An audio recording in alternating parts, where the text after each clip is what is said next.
Name is गुणवंता पावने। आज मैं आपको एक कहानी बताने वाला हूँ। दोस्तों, आप सबको ये तो पता होगा कि हमें कभी भी घमंड नहीं करना चाहिए। आज मैं आपको इसी के आधार पर एक कहानी बताने वाला हूँ जिसका नाम है घमंडी साधु। तो दोस्तों, एक बार की बात है, स्वामी विवेकानंद एक रास्ते से जा रहे थे।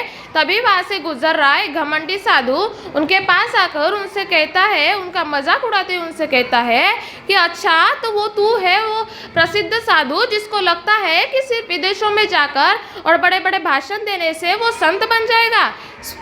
स्वामी विवेकानंद कुछ नहीं कहते हैं और एक पत्थर के ऊपर बैठ जाते हैं। फिर वो साधु अपनी शक्ति का प्रदर्शन करने के लिए एक नदी के ऊपर चलने लगता है, या फिर ऐसा मान लीजिए कि नदी के ऊपर तैरना।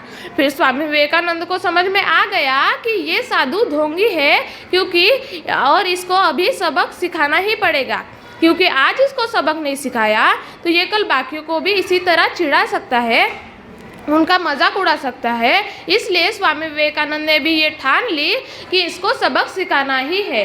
फिर फिर साधु झट से नीचे आ गया, क्योंकि उसे एक मंत्र बोलने में थोड़ी सी चूक हो गई और वो स्वामी जी से कहने लगा, क्या तुम ये कर सकते हो?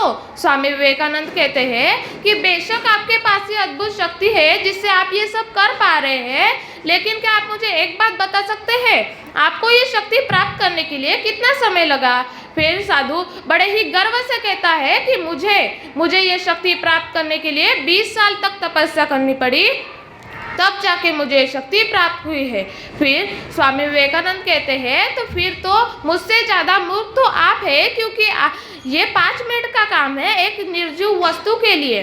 फिर साधु बड़े आश्चर्य से स्वामी जी की तरफ देखता है और कहता है, ये तुम क्या कह रहे हो? फिर स्वामी जी कहते हैं, क्या आपको अभी भी समझ में नहीं आया? अरे नाव जो ये 5 मिनट में कर देंगी, और नाव तो 5 मिनट से ज़्यादा भी पानी के ऊपर तैर सकती है। फिर साधु निराश होकर अपनी गर्दन को नीचे झुका लेता है और स्वामी जी से माफ़ी मांगता है। तो देखा दोस्तों, इस कहानी से हमें ये सीख मिलती है कि हमें कभी भी घमंड नहीं करना चाहिए। Thank you.